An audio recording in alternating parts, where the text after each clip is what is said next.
Boa noite, igreja! Eu saúdo a todos com a graça e com a paz do nosso Senhor Jesus.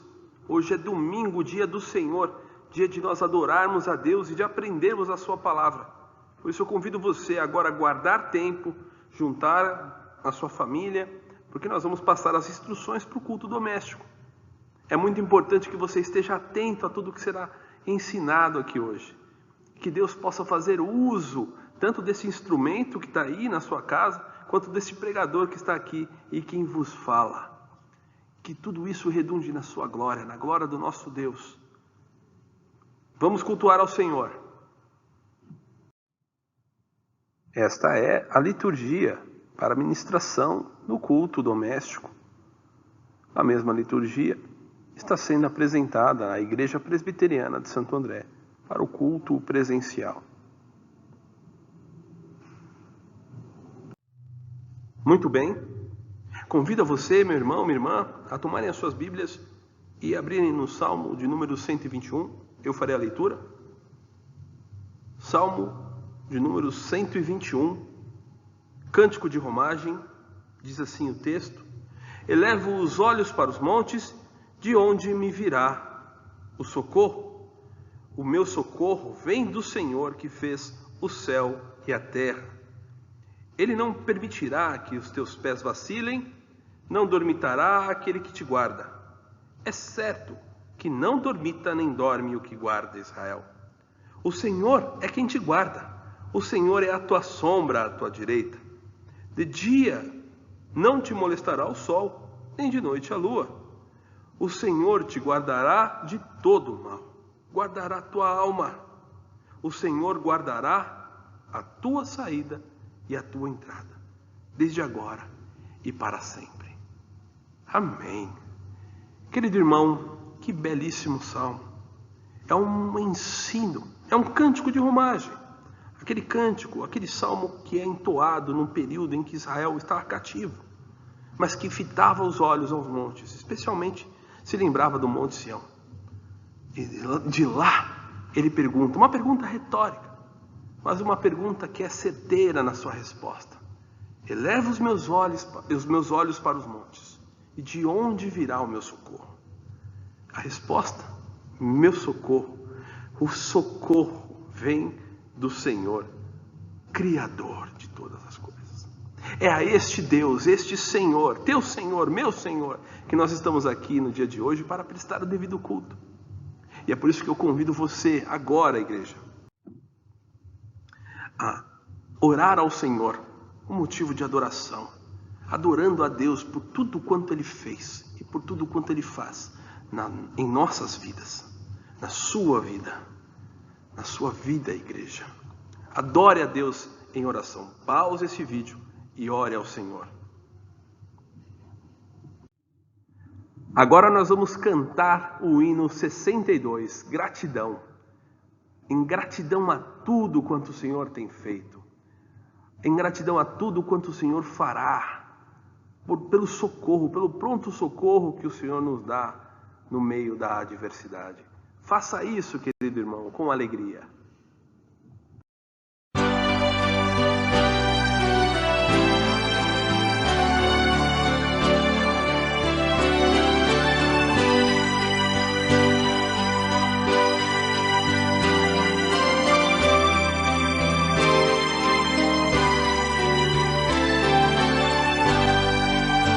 Graças te dou por tudo que me deste, primeiro a salvação em meu Jesus. Graças te dou por tudo que fizeste, por este pecador salvo na cruz.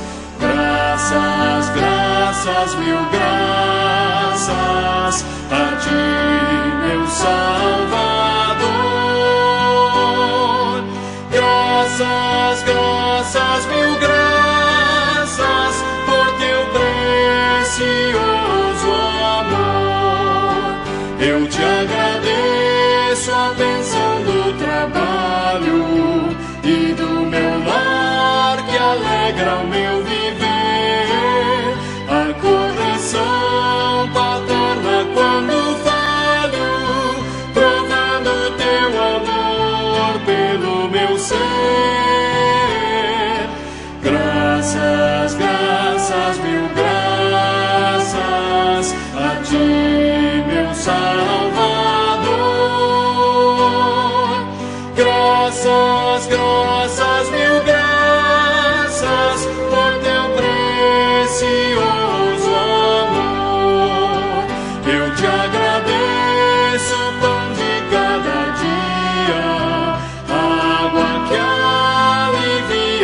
sede dura, e o sol que aquece a tão vigente fria, são bênçãos que enchem a terra de fartura.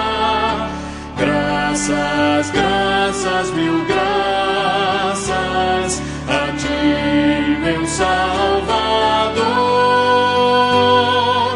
Graças, graças, mil graças por teu precioso amor.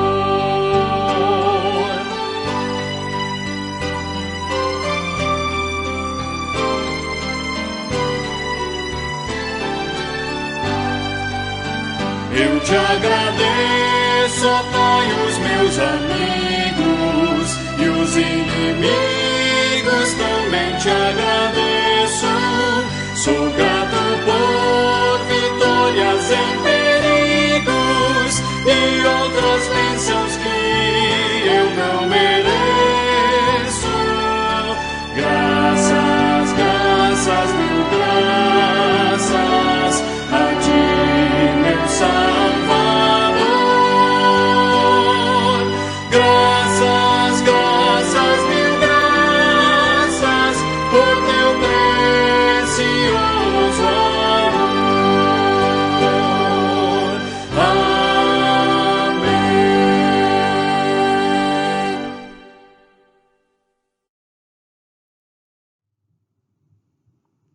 Muito bem, tendo cantado, adorado ao Senhor por tudo quanto Ele é, por aquilo que Ele representa para nós, pela salvação que temos em Cristo, pelo socorro, pronto socorro que Ele nos tem dado. Agora é um momento diferente, é um momento em que nós nos ajuntamos diante de Deus e confessamos o nosso pecado. É um momento de contrição. Por isso eu te convido, antes de orarmos a Deus, a ler comigo a primeira carta de João, no capítulo 1, do verso 5 a 10. Primeira carta, não é o Evangelho, de João, no seu capítulo 1. Eu farei a leitura a partir do verso 5. Diz assim a palavra de Deus: Ora, a mensagem que da parte dele temos ouvido e vos anunciamos é esta: que Deus é luz e não há nele treva nenhuma. Se dissermos que mantemos comunhão com Ele e andarmos nas trevas, mentimos e não praticamos a verdade. Se, porém, andarmos na luz, como Ele está na luz, mantemos comunhão uns com os outros, e o sangue de Jesus, seu Filho, nos purifica de todo o pecado. Se dissermos que não temos pecado nenhum, a nós mesmos nos enganamos, e a verdade não está em nós. Se confessarmos os nossos pecados, Ele é fiel e justo para nos perdoar os pecados e nos purificar de toda a injustiça. Se dissermos que não temos cometido pecado, fazemo-lo mentiroso e a sua palavra não está em nós. Todos nós cometemos pecados, meus irmãos. Por isso que a palavra de Deus agora nos exorta a confessarmos os nossos pecados a Deus. Por isso você fará isso em contrição junto de sua família, procurando se recordar do que diz aqui o texto. Lembre-se disso, não pense que você não peque.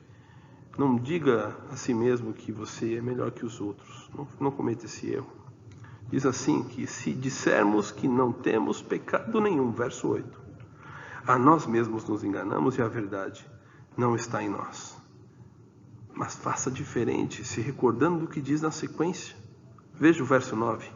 Se confessarmos os nossos pecados, Ele é fiel e justo para nos perdoar os pecados e nos purificar de toda a injustiça. Aproveite este momento, querido irmão. Pause este vídeo agora e interceda por si mesmo, confessando os seus pecados e pelo teu próximo também. Ore a sua família, ore junto de sua família, em favor da sua família, da tua casa. Confesse a Deus. Pause esse vídeo. Agora nós iremos cantar o hino 68, Necessidade, declarando a Deus a necessidade que nós temos dele, para que não venhamos a pecar mais, para que Ele nos aperfeiçoe cada vez mais. Faça isso.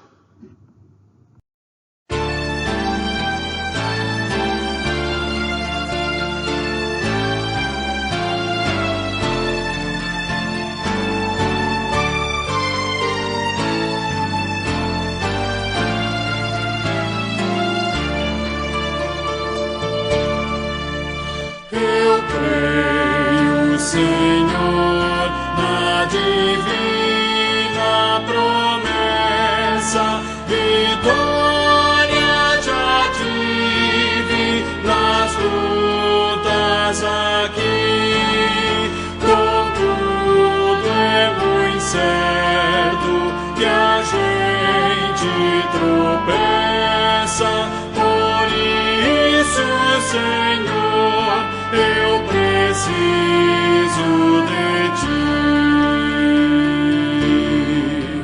A luz que me guia no escuro caminho fulgura de cima do sol criador. Contudo não posso segui-la sozinho, por isso eu preciso de ti, meu Senhor. Bem sei que nas preces eu posso buscar-te, jamais dessa bênção na vida eu descrevi. Contudo é possível que dela me afaste, por isso, Senhor, eu preciso de ti.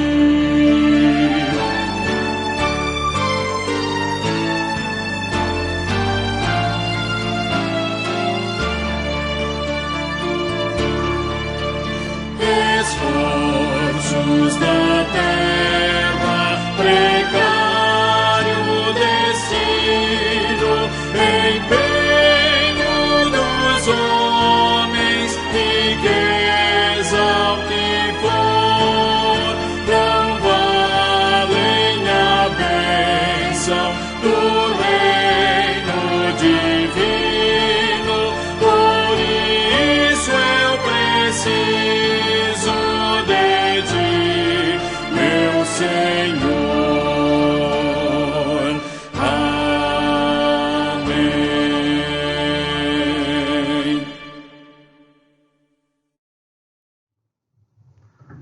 Vamos estudar o texto?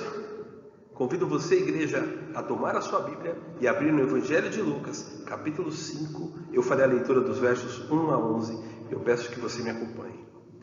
Lucas 5, 1 a 11, diz assim a palavra de Deus. Aconteceu que, ao apertá-lo a multidão para ouvir a palavra de Deus, estava ele junto ao lago de Genezaré, e viu 2 barcos junto à praia do lago. Mas os pescadores, havendo desembarcado, lavavam as redes. Entrando em um dos barcos, que era o de Simão, pediu-lhe que o afastasse um pouco da praia, e assentando-se, ensinava do barco as multidões.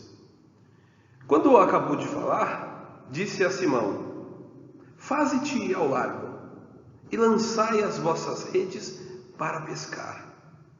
Respondeu-lhe Simão: Mestre, havendo trabalhado toda a noite, nada apanhamos, mas, sob a tua palavra, lançarei as redes.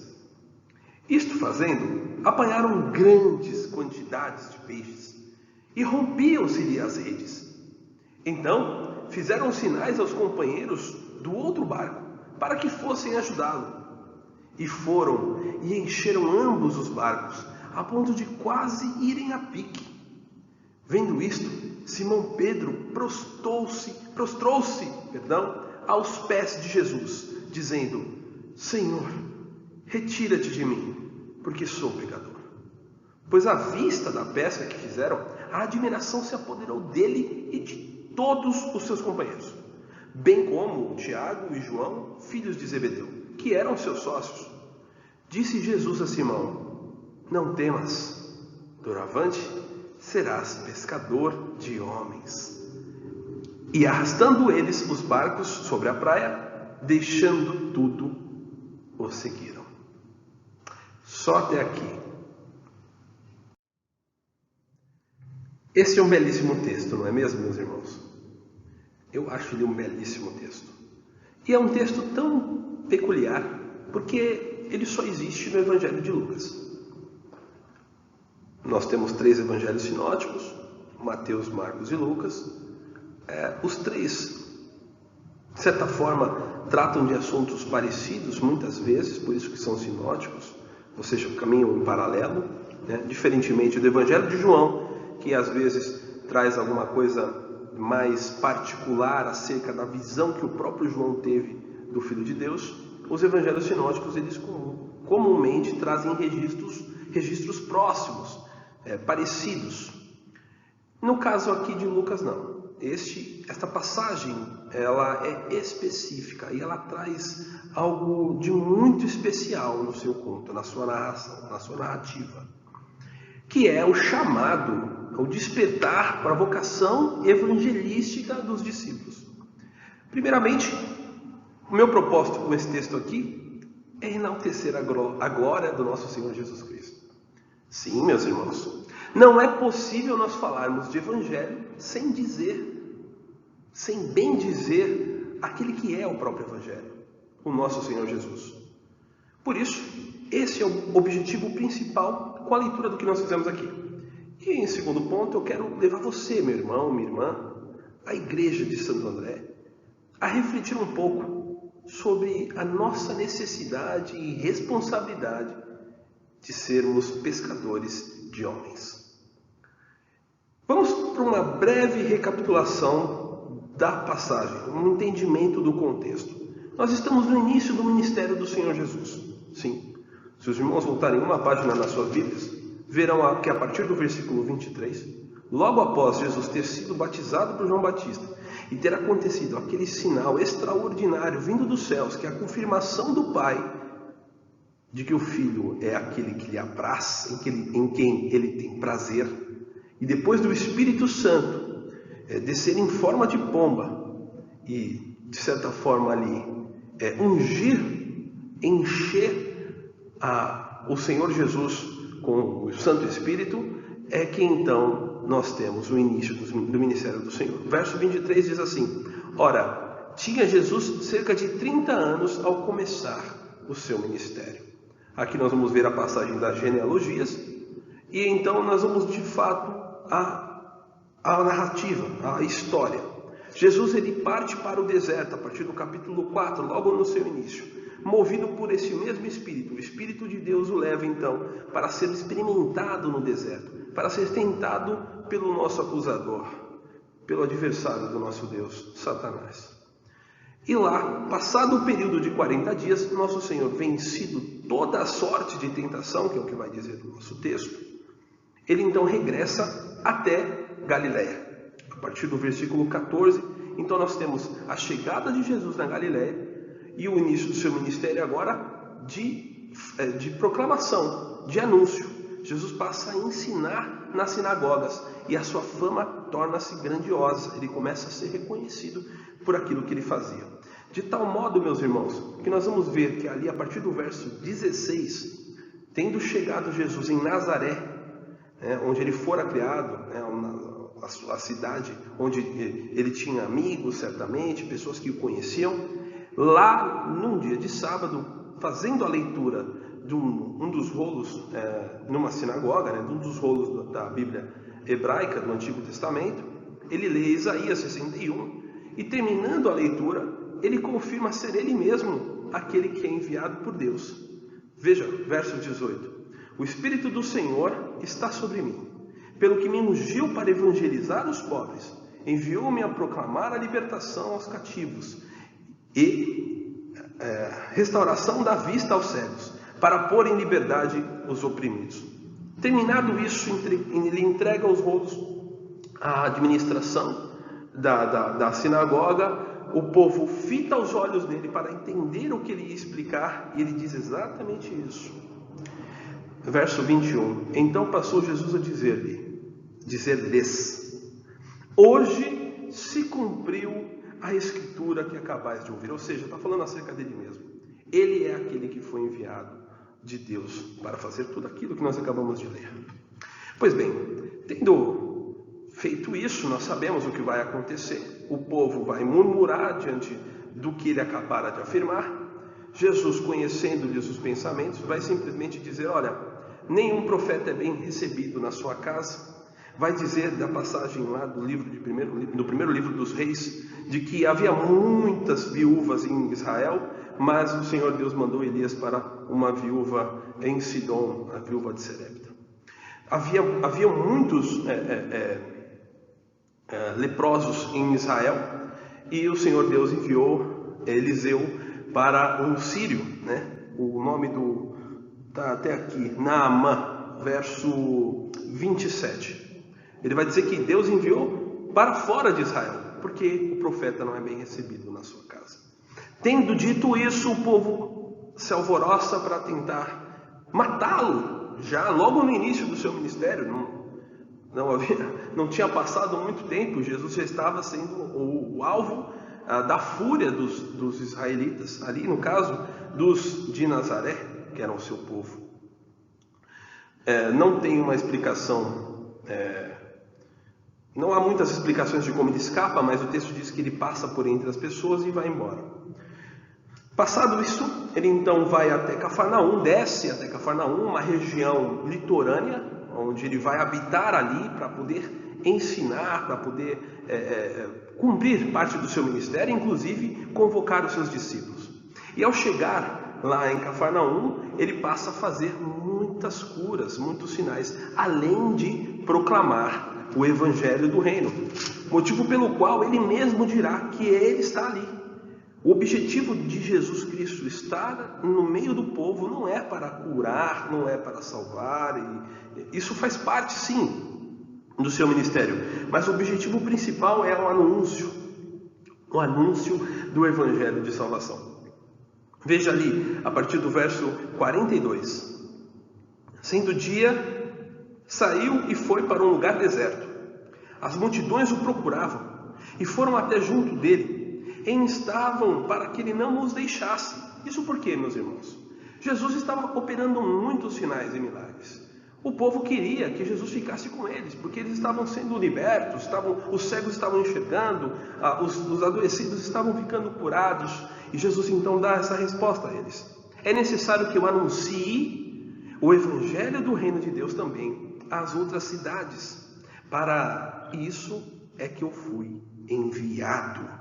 Essa é a razão pelo qual o nosso Senhor Jesus foi enviado. E pregava nas sinagogas da Judéia. Então Jesus permanece ali agora pregando e ensinando o povo. E nós chegamos no texto em que nós começamos a ler. Agora nós vamos estudar ponto a ponto, enaltecendo a glória do nosso Senhor Jesus Cristo, que é muito valioso esse texto agora. Então, para a gente começar, eu queria destacar 5 características gloriosas do nosso Senhor. E elas estão aqui no texto. Me acompanhem, por favor, a partir do verso 1 ao 3. Aconteceu que, ao apertá-lo, a multidão para ouvir a palavra de Deus, estava ele junto ao lago de Genezaré, e viu 2 barcos junto à praia do lago. Mas os pescadores, havendo desembarcado, lavavam as redes. Entrando em um dos barcos, que era de Simão, pediu-lhe que o afastasse um pouco da praia, e assentando-se, ensinava do barco as multidões. Só até aqui. Jesus é sabedoria prática. Mas por quê? Ora, o objetivo principal do nosso Senhor não era anunciar o evangelho do reino de Deus. As pessoas não estavam ali para ouvir, olha só, não estavam ali para ouvir ele falar a palavra de Deus. Na forma como a multidão estava fazendo, já estava impossível do Senhor falar a todos. Ele estava sendo encurralado na margem da praia. Então, uma solução prática é a de afastar o barco, fazê-lo de um púlpito, de modo que ele possa contemplar a multidão e anunciar com clareza o evangelho do reino. O evangelho do reino não pode ser anunciado de qualquer forma. Isso vale demais para nós pregadores. A preocupação que nós temos que ter com a forma como a mensagem será anunciada, será levada, se o povo está ouvindo ela ou não.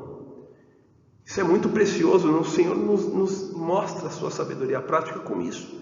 Mais do que fazer o uso do barco de Simão, é fazer o uso do próprio Simão, em que É ele que é o responsável por conduzir o barco até fazer esse afastamento da margem. Mas aí alguns podem se perguntar, mas é assim? Jesus já chega dizendo isso? Olha, Jesus já conhecia Simão, nós não podemos nos esquecer. Ao olharmos para outros evangelhos, eles têm que encaminhar de certa forma em paralelo. Olhando para o evangelho de João, no capítulo 1, verso 42, logo depois de André ter ouvido o testemunho de João Batista sobre quem era o Cristo, ele vai até Pedro e diz: irmão, encontramos o Messias, venha. Então os dois vão até Jesus, e nesse momento que Jesus dá o nome de Pedro, né, como Cefas, né? Simão, tu és Cefas. Bom, a outra passagem no próprio Evangelho de Lucas, não podemos nos esquecer, capítulo 4, verso 38 a 39, aqui atrás, é Jesus quem vai curar a sogra de Pedro. Pedro já conhecia Jesus, sabia da sua operosidade, dos seus sinais, já estava ouvindo dizer quem ele era, sabia e reconhecia a sua autoridade como mestre, como rabi, como aquele que anuncia a palavra, como um sábio, talvez ali, mas ainda não reconhecia a sua majestade gloriosa, a sua divindade. Jesus faz uso de Pedro, convidando-o a participar desse movimento. Ora, isso também nos ensina a sermos mais cooperadores uns com os outros, a requerermos mais ajuda dos nossos irmãos para fazermos as nossas ações, especialmente essas que são as evangelísticas, as de anunciar a palavra. Por aqui nós ficamos na sabedoria prática. Vamos para a outra parte.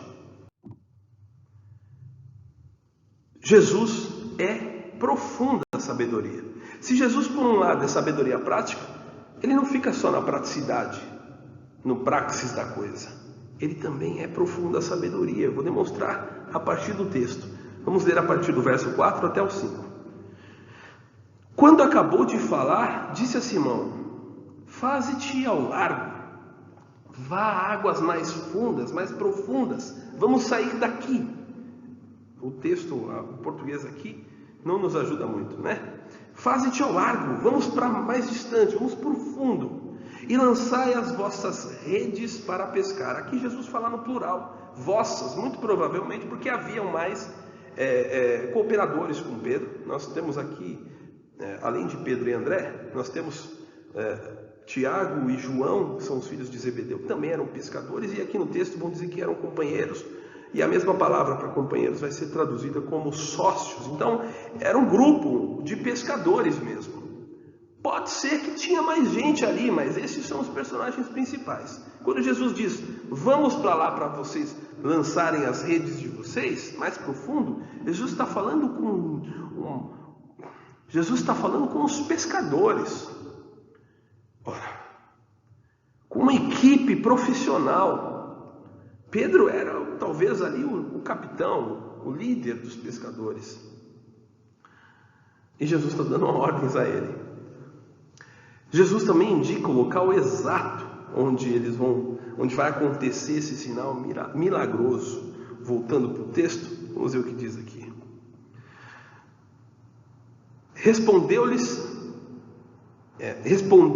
Simão, depois da ordem que Jesus deu para que eles lançassem as redes, né? Mestre, havendo trabalhado toda a noite, nada apanhamos, mas sob a tua palavra lançarei as redes. Então, até aqui, meus irmãos, além de dar ordem a um grupo de pescadores, especialmente ao seu principal ali, Pedro, Jesus indica o local onde talvez tivessem peixes. Pedro, diante dessa fala de Jesus, certamente pensou consigo mesmo, porque ele deixa isso claro quando ele dá a resposta. Nós trabalhamos a noite inteira, e nada pescamos. O texto no grego diz inteira, completa. Não houve um minuto que a gente não deixou, que a gente deixou de trabalhar, e nada pescamos. Na cabeça, provavelmente, de Pedro, assim como seria na minha, por misericórdia de Deus, quando a gente é perito em alguma coisa, né? Além de me dar a ordem agora para eu me movimentar o meu barco, ele sabe onde que tem, onde é a região de pesca, onde o local onde se pescar. Além disso, ainda está dizendo que vai ter peixes. Mas Pedro creu nisso, né? Porque ele joga as redes. Mas ele diz exatamente isso, né? Mas sob a tua palavra lançarei as redes. É certo ali, meus irmãos, que ele lança as redes meio que cético, mas com, não, vamos lá, não tenho nada a perder, pelo menos isso, né? Há alguns estudiosos que vão dizer um pouco mais, talvez Pedro tivesse sido irônico na fala, eu não penso assim. Enfim, procuro acreditar que Pedro lançou as suas redes ali, do ponto de vista, né, daquele que conhece o que faz, dizendo, não tenho nada a perder mesmo, vamos ver se vai dar certo. Ao fazer isso, meus irmãos, a gente vê, né, o que vai acontecer, esse sinal extraordinário. Vamos lá para o próximo ponto. Jesus, primeiro, é sabedoria prática. Segundo, é profunda sabedoria, porque conhece de todas as coisas. E também agora é generoso. Jesus e a sua copiosa generosidade, destacada generosidade. Por quê? Quer saber por quê? Vamos ver o texto. Verso 6 diz, isto fazendo, depois de lançarem as redes, apanharam grande quantidade de peixes e rompiam-se-lhe as redes. Então fizeram sinais aos companheiros do outro barco para que fossem ajudá-lo. E foram e encheram ambos os barcos, a ponto de quase irem a pique. Aqui também o português talvez não nos ajude. Quase afundarem de tão cheios que eles estavam. Jesus é generoso, porque agora deu a eles o sustento, meus irmãos. Aquilo que eles trabalharam a noite toda e não pescaram, agora estava ali, estufando os seus barcos. De modo que é possível imaginar o que eles estavam pensando ao puxarem aquelas redes, quase se rasgando. O texto diz que estavam quase se rompendo. É um sinal extraordinário. Jesus e a sua generosidade se destacam aqui pela quantidade de peixes e sustento apanhado para aqueles que estavam ouvindo ele. Barcos cheios a ponto de quase naufragarem. Vamos para o próximo. Jesus e a sua indescritível majestade. Vamos lembrar de novo. Jesus e a sua sabedoria prática. Jesus e a sua sabedoria profunda. Jesus e a sua copiosa generosidade.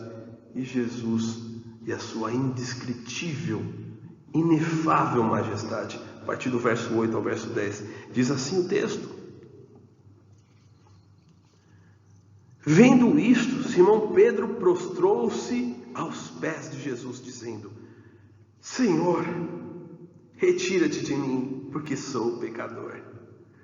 Pois à vista da pesca que fizeram, a admiração se apoderou dele e todos os seus companheiros, bem como de Tiago e João, filhos de Zebedeu, que eram seus sócios. Só até aqui, a parte A do versículo 10. Vejam a expressão, vejam os termos que Pedro agora diz para Jesus. Não o chama mais de mestre, de rabi, como havia feito, mas agora ele reconhece como Senhor.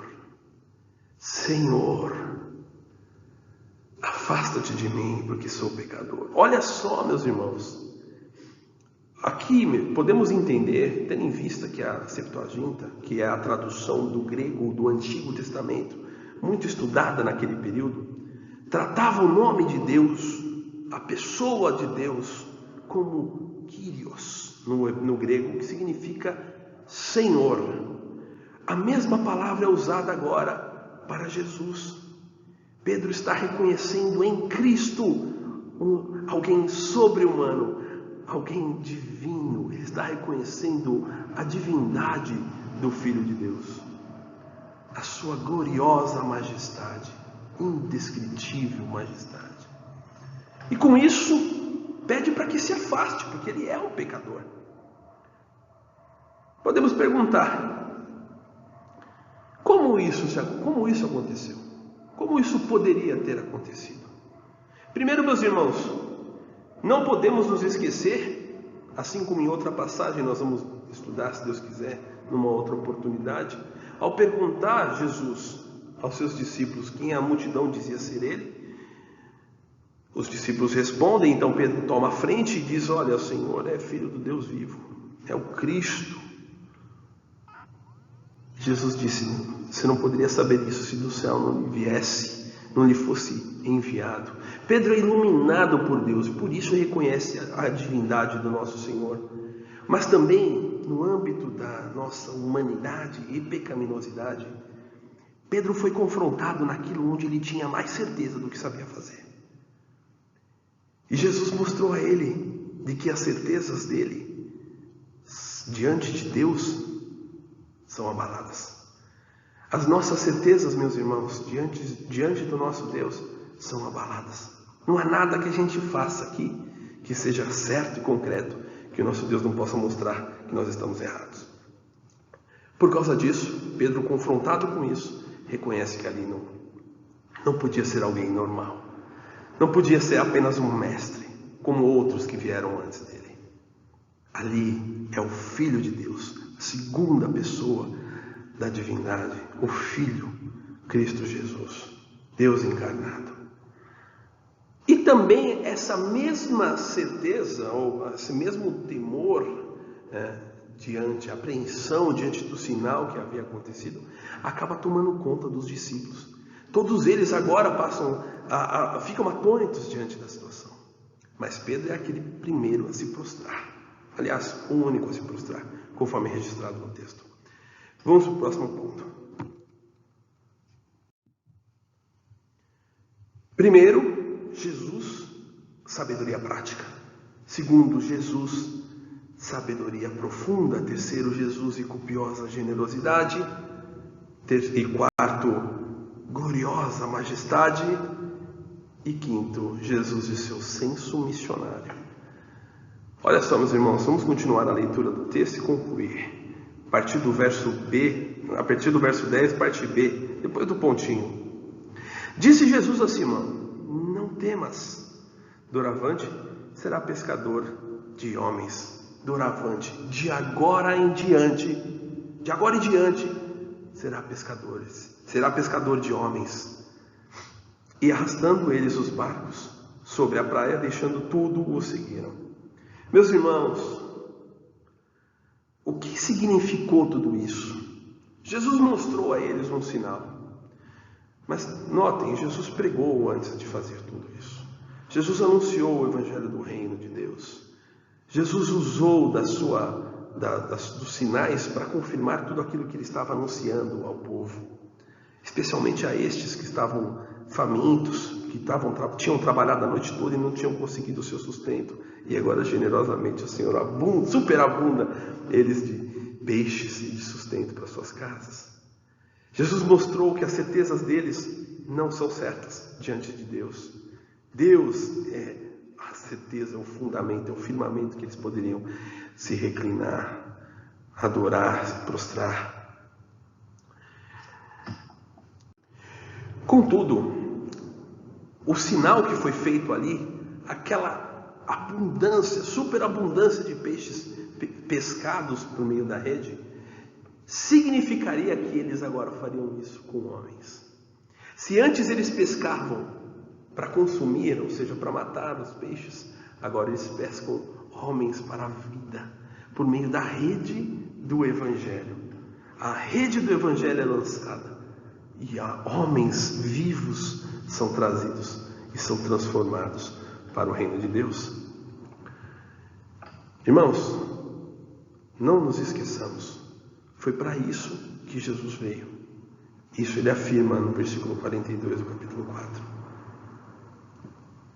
No Evangelho de Lucas ainda está escrito que Jesus é aquele que é enviado do Pai para cumprir esses propósitos. É aquele em que o Pai se apraz. Ele é confirmado, nós vimos isso logo depois que Jesus é batizado. Nós lemos isso quando ele faz a leitura do Evangelho, do livro de Isaías na sinagoga. Ainda que tudo isso custasse a Jesus um alto preço. Preço este que está descrito no verso 50 do capítulo 12, sobre o que ele iria passar, sobre o que ainda estava, o cálice que ele haveria de beber ainda. E tudo, meus irmãos, tudo isso que acontece é para que a glória de Deus seja demonstrada, para que Deus seja glorificado, conforme Lucas capítulo 17, verso 18, aquela passagem em que Jesus cura os 10 e somente um retorna para glorificar a Deus. A glória de Deus é o objetivo de tudo isso, e Jesus demonstra isso com seus feitos e com seus sinais. O nosso glorioso Cristo. Agora vamos para as aplicações práticas. Aplicações práticas. Há inúmeras aplicações, meus irmãos. O texto é maravilhoso, mas eu vou procurar destinar essas aplicações ao evangelismo, ao sermos pescadores de homens. Onde estão? Pense comigo, igreja, vocês que estão aí, que estudaram comigo esse texto. Onde estão os pescadores de homens nos dias de hoje? Por que temos evangelizado tão pouco? Por que temos tido tantas certezas de que pessoas não vão crer se nós pregarmos? Eu não vou pregar não vou pregar aquele lá, não. Não vou lançar pérolas aos porcos. Desculpa. Não, aquele não adianta pregar. Se pregar, ele não vai crer. Ei, olha o jeito dele, olha como ele vive. Meus irmãos, quem somos nós? Diante de quem nós estamos? Quem é o nosso Senhor? Aqui o texto mostrou. Por que eu vou lançar a rede lá no fundo? Quem é esse cara que subiu no meu barco para me ensinar onde eu devo pescar? Se eu passei a noite toda e nada pesquei. E a nossa certeza é o Léo se dissipa quando ele fala. E Jesus fala conosco. Jesus nos comissionou. Sermos pescadores de homens é nosso objetivo como crentes agora. Porque fomos alcançados por essa palavra, por essa mensagem, que uma hora tocou no nosso coração, tocou no seu, tocou no meu. É o nosso objetivo também, e somos comissionados por Cristo. Nossas certezas de fato estão abaladas, e são abaladas diante do nosso Deus. Não nos esqueçamos de uma coisa, meus irmãos. Eu poderia muito bem aqui destacar as falas de Pedro, ao reconhecer em Cristo a divindade. Mas, meus irmãos, quando ele reconhece a divindade do Cristo para com os seus, Jesus diz: não temas.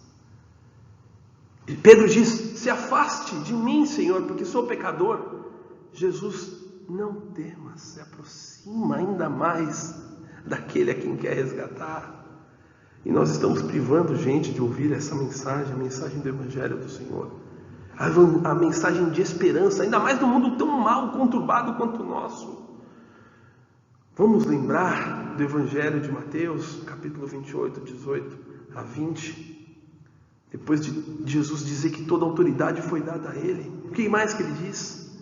Ide por todo o mundo, batizando-os em nome do Pai, do Filho e do Espírito Santo, ensinando-os a guardar tudo aquilo que vos ensinei, fazendo discípulos. E que mais, meus irmãos? E eis que estarei convosco até a consumação dos séculos.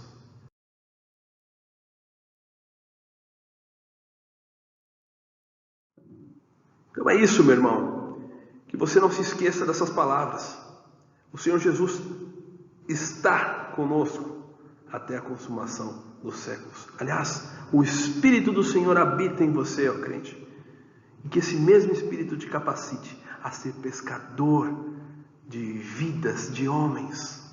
Que você possa fazer isso bem feito, para a honra e glória do nosso Deus. Lembrando que é Ele quem fará a transformação. Mas a tua obrigação, assim como a minha, é de ser um pescador de homens. Foi para isso que Ele te chamou. Foi para isso que Ele nos chamou. Que Ele te dê paz, que Ele te dê graça. Uma boa semana. e até domingo que vem, se assim Deus permitir. Agora, mais uma vez, nós iremos cantar ao Senhor uma linda melodia, o hino 104.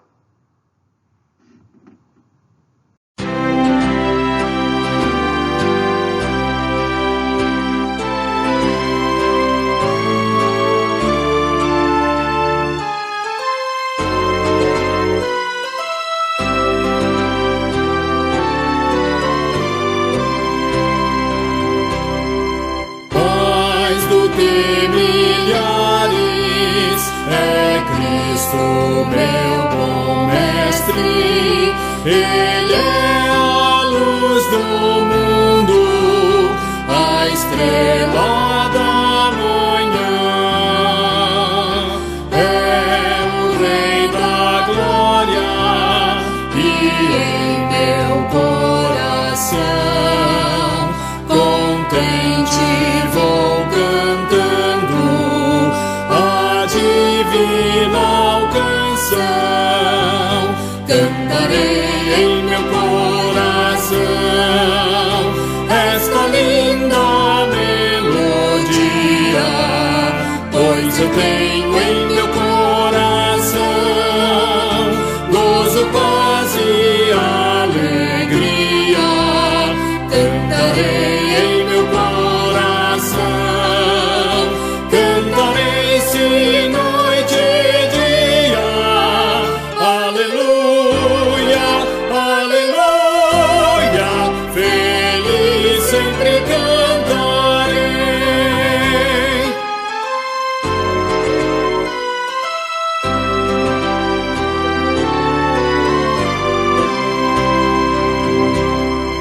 Cristo libertou-me dos vales do pecado e agora alegre canto, pois para o céu irei. Cristo resgatou-me, Ele é o meu Salvador. Dou toda a glória a Ele, meu mestre, bom Senhor. Cantarei em meu coração esta linda melodia, pois eu tenho em meu coração gozo, paz e alegria. Cantarei em meu coração, cantarei sem noite e dia. Aleluia, aleluia, feliz sempre cantarei.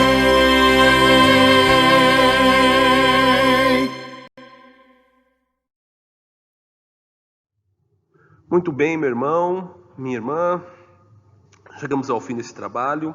Eu espero que você tenha cultuado a Deus com alegria, tenha cantado ao Senhor em gratidão, que você também possa ter confessado os seus pecados, que Deus possa te perdoar também, assim como Ele tem perdoado aquele que confessa os seus pecados em nome do Senhor Jesus.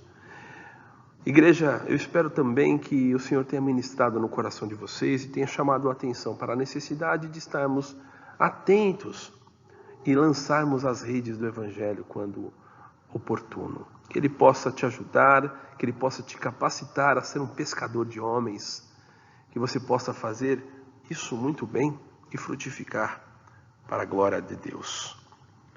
Vamos orar agora, meus irmãos, e encerrar esse trabalho. Oremos.